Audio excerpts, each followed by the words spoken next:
আমরা হইলে আমাদের এলাকা অন্যরকম একটা পাওয়ার আছে না। কি কথা? আপনি তাহলে কাম করেন, আপনার পোলার মাইয়ারে নিয়ে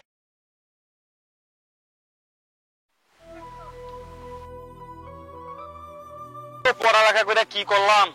সেই গার্মে এই জায়গাতে এসে কাজ করা লাগে। হ্যাঁ, আমার বাপের কোটা নাই, এই জন্য আমার চাকরি বাকরি হয় না। জীবনটা শেষ। কাজ কাম করতে করতে কি করবো আর জীবনে? চাকরি বাকরি নাই। কৃষকের কাজ করে কিছু হয়?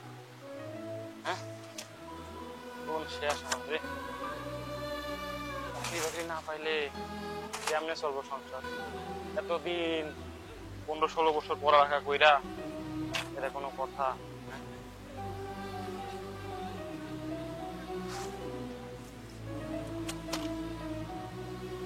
আমি ছাড়া সংসারে কেউ নাই, সংসার চালাইবো কে?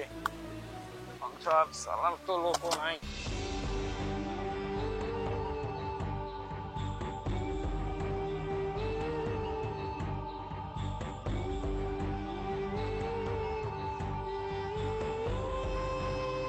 এই যে তুই এইটা মারলি, তোর পাপাস এই যে তুই হালাইলি, পাই লাগছে? ভাই লাগছে তোর মতো ছোট লোকের লাগিয়া এর লেগে রাস্তাঘাটে আমরা বাইরে যেতে পারি না।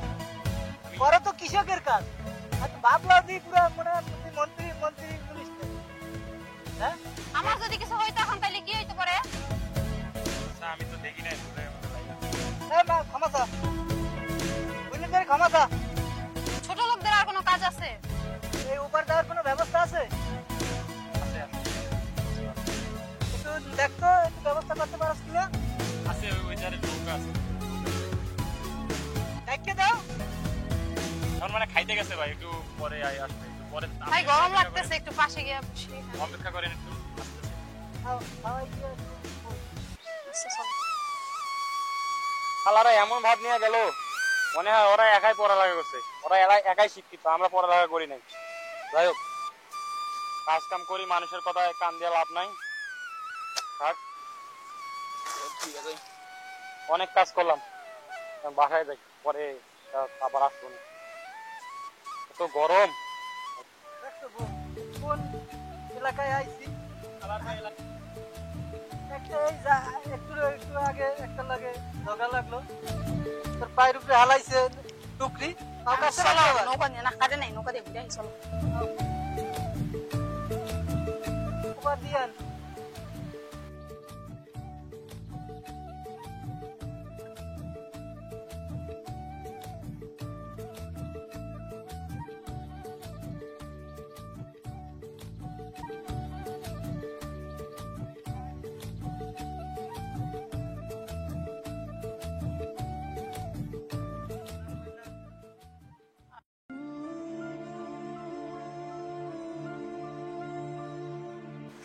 যাই, কাকারে বিচারটা দিয়ে যাই। আর পোলা পাইনি আমার লগে কি ব্যাপারটা কইরা গেল? আমরা কি পড়াশোনা করি নাই নাকি? কাকারে যা বিচারটা দিব। চল ধরা যাক, এই কাকা বাড়িতে আছে নাকি। যাই।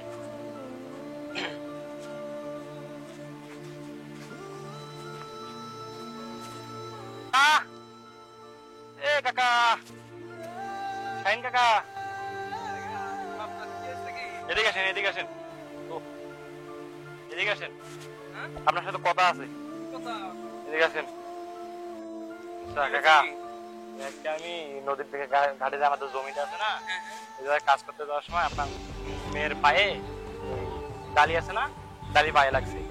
এই জন্য কাকা কি কমু, আপনার ছেলে মেয়ে আমার এত কথা শোনাইছে, কি করবো আপনার কাছে? এই জন্য এদিক দিয়ে যাইতেছিলাম আপনার কাছে। এখানে কি বলবো বাবা, যে অবস্থা এটা তো জানি। ইদানিং দেখছো, বলে মানে কত মানা করছি, এই যে কোটা না কি জানি বার হয়েছে বাবা, কোটা এটার পিছে পয়রা গেছে। দাদা তো মুক্তিযোদ্ধা আছে না, এই কোটা দিয়ে না, এটার পিছে পয়রা গেছে, এরা তো মানা কথা শোনে না আমার।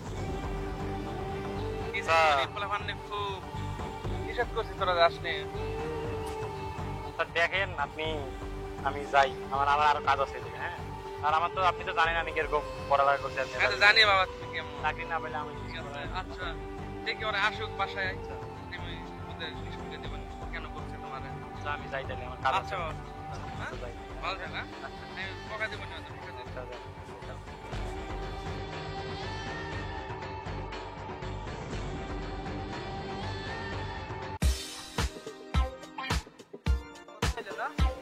মেলা ঘোরাঘুরি করছি।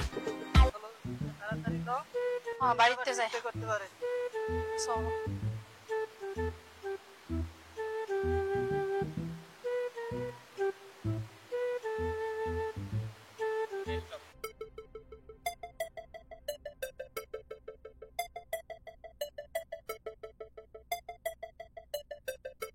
আপু যাও কই? ওই দিকে যাই।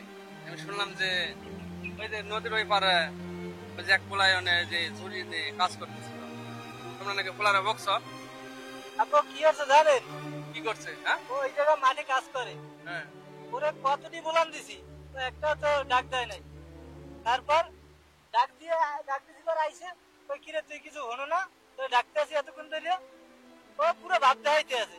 তারপর ওই যে ওর বাপ কাছে টুকি মারিয়া পাউডা কি করছে তোমার পা ব্যথা পাইছি। আচ্ছা, আমার মনে হয় পোলায় মনে হয় দেয়নি, পরে যায় মানে লাগছে এইভাবে কি কি তুমি কমে কথা কও? আমরা হইলে আমাদের এলাকার অন্যরকম একটা পাওয়ার আছে না, আমরা যোদ্ধা ছেলে মেয়ে। কি কও তুমি? বুঝলাম যে যোদ্ধার ছেলে মেয়ে, হ্যাঁ, তাই বলে মানুষের সঙ্গে এভাবে কি আমরা কি হাইট দেই ওর লগে বাজে ব্যবহার করছি? ও আমারে মারলো কেন? আমার পায়ে ছুঁড়ে মারলো কেন? বলে কি তোমার দ্বারা দিছে ঠিক আছে। আমার কাছে বিচার দিয়ে গেছে না? ওরা আবার পাই, তারপরে দেখো নেক্সট টাইম পাইলে কি করে দেখো। তোরা আর ঝগড়াঝাটি করিস না, ঠিক আছে? চল বাড়ি চল যা। চলো।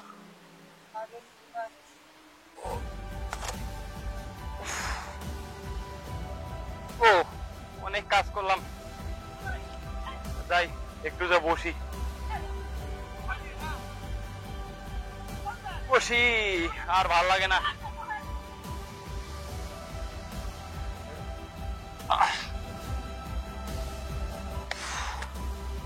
কারে দেখাবো মনের দুঃখ গো, আমার বুক ছিড়িয়া অন্তরেতে তুষেরিয়া তলে রইয়া রইয়া। কথা ছিল সঙ্গে নিবা, সঙ্গে কেন নাহি নিলা গো, আমারে একলা করে, আমারে একলা করে কোথায় গেল রইয়া। এই, থামা তো খুশির আগুন ধরে ধরে আব্বার কাছে কি কইছো? কি কইছি আমি? কি কইছস? আমগো পার সম্পর্কে তোর কোনো আইডিয়া আছে? আমগো লাগে ঘাওড়ামিও করলি, বেদবি করলি, মিয়া ঝাঁকা মারলি পায়ের মধ্যে, আবার আব্বার কাছে বিচার দিছিস আমাগো নামে। আপু জানো তুই ওই জায়গায় আজকে বাসায় গেছি কি কইছে আমাগো? আমাগো দুইজনের যাচ্ছে ইচ্ছা মতো। তোরে কি আমরা কি কোনো কিছু খারাপ কিছু কইছি? হ্যাঁ, তুই আমাগো নাম কইলি কি লিখে? এখন যদি তোরা এই জায়গায় দুই ভাই বোনে হালাইয়া মারিয়ে তুই একটা যাই কিছু করতে পারবি? আর তোরা টুকটি মুকটি একবার ভাই গেলাই তুমি মানুষ ছিল আজকে টুকটি রুফি দিয়ে গেছে। এই কর তুই আব্বার বিচার দিস, দেখ তোর অবস্থা কি হরিস। ব্যথা দিছো মোর পায়ে, আবার মোর বাপের দ্বারাই বিচার দাও না?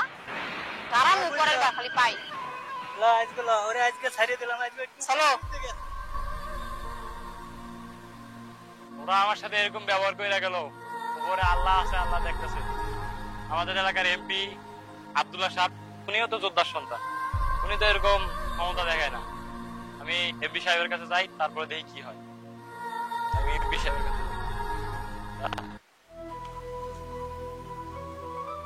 আচ্ছা আহ দেখি, বেলা তো পড়ে গেল। ওয়ালাইকুম সালাম। রফিক কি অবস্থা? আলহামদুলিল্লাহ। ভালো আছো? ভালো আছেন? ভালো তো আছি। কিছু বলবা নাকি? হ্যাঁ, কিছু বলার আছে। আচ্ছা তুমি একটু যাও তো, ওর সাথে কথা বলে তারপরে আবার ডাক দিতেছি। হ্যাঁ আচ্ছা ঠিক আছে। আচ্ছা যাও। তো কি সমস্যা কি তোমার? কোনো সমস্যা? সাইন্সের ছেলে মেয়ে আছে না, হ্যাঁ লাইলা টুইন, হ্যাঁ হ্যাঁ ওরা আমার খালি যে কোটার বাহাদ কোটা। আপনি তো জানেন আমি কতটুকু পড়ালেখা করছি। পড়ালেখা আমার চাকরি হয় না, আমি কৃষকে কাজ করে খাই ভাবে। হ্যাঁ, আজকে আমার সাথে যে যে ব্যবহার করছে ধারণার বাইরে। ওই শাহিনের ছেলে তুই না লাইলা, আরে কি ওর বাপে কি যোদ্ধা দেখা কি কোটার বড়াই দেখায়? কে ওরা কোটায় বড়াই দেখাবো কি লেগে? আমার বাপে কি যোদ্ধা ছিল না? আসিল, আপনি তো দেখেন না। ওরা আমি তো কোটার বড়াই দেখাই না। আর তুমি চিন্তা করো না, আমি দেখবো বিষয়টা, বুঝছো? ওর সাথে কথা বলতে আমি তো এলাকার এমপি নাকি? আইসো যেহেতু আমার কাছে, তাহলে আমি মার্কেট থেকে আসি, বউরে নিয়ে আবার আসি, নতুন বিয়ে করেছি, এখন মার্কেট টার্গেট কিছু করা হয় নাই। মার্কেটে আসি, তুমি আমার সাথে আজকে বিকালে দেখা করো, ঠিক আছে? আমি যাই। আচ্ছা আসসালামু আলাইকুম। আচ্ছা ওয়ালাইকুম সালাম। যাও। হ্যাঁ, বউটা যে আবার কই গেল, ডাকতে বাবা ধরো।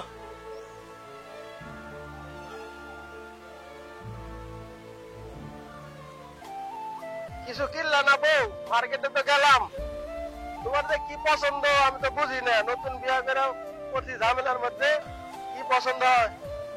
আচ্ছা তার সমস্যা নাই, এদের থেকে আমাদের গ্রামের ইয়ে ভালো হয়েছে, আপুর বাড়িতে যখন যাবো তখন কিনে নিয়ে আসবো। আসসালামু আলাইকুম। সালাম বাবা। চাচা ভালো আছেন? এই তো ভালো, ভালো আছো? এই তো ভালো আছি। আচ্ছা চাচা, আপনার সাথে তো একটা কথা ছিল। কি কথা? আপনি তাহলে এক কাম করেন, আপনার পোলার মাইয়ারে নিয়া হ্যাঁ হ্যাঁ, বিকালে আমার সাথে দেখা করেন। আচ্ছা বাবা ঠিক আছে। হ্যাঁ ভালো থাকেন চাচা, শরীর ভালো আছে চাচা? হ্যাঁ, ভালো। হ্যাঁ তোমার দিনকাল কেমন চলে? এই তো চাচা অনেক মানে ইলেকশন নিয়ে অনেক ব্যস্ত থাকি তো মাঝে মাঝে হ্যাঁ, জানি, করেন। ব্যস্ত মানুষ। আচ্ছা ঠিক আচ্ছা ভালো থাকো বাবা। আচ্ছা। ও, কি ঝামেলা দেখছো বউ? এমপির পদটা পায়া মানে রাস্তাঘাটে যেখানে সেখানে মানুষজনের সাথে কথা বলা লাগে। বোনে হাতে মার্কেটে করবো ভালো মতো, তাও পারি না। এসব বিচার টিচার নিয়ে বউর সাথে একটু রোমাঞ্চ করতে পারি না, বুঝছো? আও।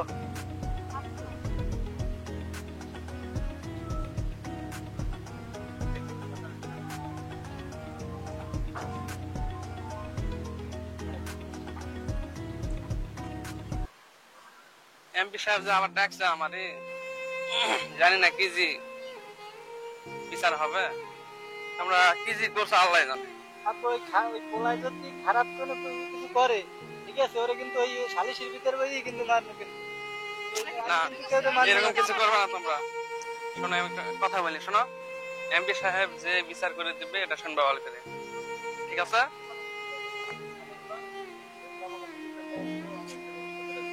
আসসালামু আলাইকুম। ওয়ালাইকুম সালাম। আসসালামু আলাইকুম কাকা, ভালো আছেন? সালাম। বসেন কাকা।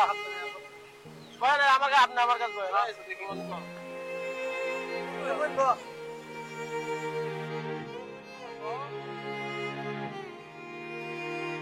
কাকা তাহলে যে পয়সা ডাকছি যে কারণে এটা খুলে কই। আচ্ছা বলো। আপনি ধরেন আমার বাপের যোদ্ধা নাকি? আপনার সাথে একসাথে যুদ্ধ করছে।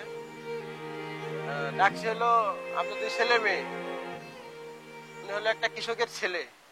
লেখাপড়া কিন্তু খারাপ না, আপনার ছেলে দুই ছেলে মেয়ের থেকে কিন্তু ভালো। চিনি আমি, ওই পারে যে রহিমের পোলাই। হ্যাঁ, আপনার ছেলে মেয়ে আরে আপনি যে যোদ্ধা, আপনার এই ছেলে মেয়েদের কোঠার বড়াই দেখায়। কাকা আমি তো এলাকার এমপি, আমার বাপেও যোদ্ধা ছিল। এখন আমি বাপের কোঠার বড়াই দেখাই না আমি এমপি গিরি বড়াই দেয়? আপনি তো আমার কোন তো। কি আর বলবো বাবা, দিন দিন তো বয়স হয়ে যাচ্ছে আমার। হ্যাঁ পোলা পান দুইটারে মনে করে মানা করছি যে কাউরে কিছু করবি না, রাস্তাঘাটে ভালোভাবে চলাফেরা করবি। আর এই যে কোটা নিয়ে লাগছে, এটা দুজন কই যায় না যায় সারাদিন ঠিক নেই। আমি এর আগেও শুনছি, কিন্তু যখন শুনছি আপনার ছেলে মেয়ে আমি কিছু বলি নাই, কিন্তু একটা এমপির কাছে চলে এসে একজন। এখন কি করা যায় বাবা? এখন দেখো তুমি ভাবো, আমার এই যে বয়স হয়ে গেছে, আমার এইসব করতে ভালো লাগে। তাহলে ঘটনা হচ্ছে তুহিন ভাই, তুমি আমার ছোট ভাইয়ের মতো, এ আমার ছোট বোনের মতো, ঠিক আছে? এখন মনে করো যে আমার বাপ যোদ্ধা ছিল, তোমার বাপেও যোদ্ধা, আমি কিন্তু বড়াই দেখেন, আমি আমার এলাকার এমপি কিন্তু। এখন আমি দেখো যে আমার মনে কোনো কিন্তু অহংকার নাই। এখন বড় ভাই হিসাবে একটা কথা বলি, বাপের যোদ্ধা হয়েছে তো কি হয়েছে, এখানে মনে করো যে কোঠা নিয়ে কোনো বড়াই দেখানো যাবে না, বুঝছো? এখানে সমান অধিকার হতে হবে সবার। ও মেধাবী হয়েছে, লেখাপড়া জানা শিক্ষিত ছেলে, তাই কি আর কি অধিকার নাই চাকরি করার? সবকিছু করতে পারবে, তো এবারে ছোট করে দেখার তো কোনো মানে হয় না, বুঝছো? এখন মনে করো যে আমি আশা করি তোমরা আর এরকম কারো অবহেলা করবে না। আর বাপে কৃষক হয়েছে তো কি হয়েছে?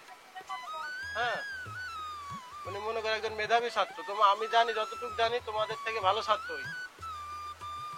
ওর সাথে তোমরা ভালো ব্যবহার করবা, এরকম আচরণ আর করবা না। ওরে সরি বলো, ভুল স্বীকার করো, ওর সাথে এরকম আর করবা না। লালা তুমি সরি বলো। ঠিক আছে ভাই, সরি। অনেক তোমার সাথে অনেক কটু কথা বলছি, আমাদের কথা কিছু মনে করো না। আমরা আমাদের ভুলটা বুঝতে পারছি। আসলে ধনী গরিব কোটা এগুলা কোনো ভেদাভেদ করে না, দিন শেষে আমরা সকলেই মানুষ, এটাই হলো আসল। এখন থেকে আমরা সবাই ভাই বোন মিলেমিশে থাকতে পারছি। কে কৃষক কে বড় লোক এটা দেখার দরকার নাই, ঠিক আছে? আমরা ওই দিন তোমার লাগে অনেক খারাপ বিহেভ করছি, ঠিক আছে? তুমি কিন্তু মনে করো না, কে একটা জিনিস বুকে বুক মিলাও। চাচা বুঝতে পারছি না। তাহলে আর কোনো সমস্যা নেই, আমাদের সাথে বাসায় চলে নেবার নাকি? না বাবা থাক, বাসায় যাই। চলো আমার সাথে। ঠিক আছে ভাই আও ভাই তুমি আমাকে লগে আও আইয়া দুপুরে খাওয়া দাওয়া করে তারপর আসো। আচ্ছা আমাদের সাথে রাতে খাওয়া খাওয়া তারপর চলো ভাই আচ্ছা চলো চলো চল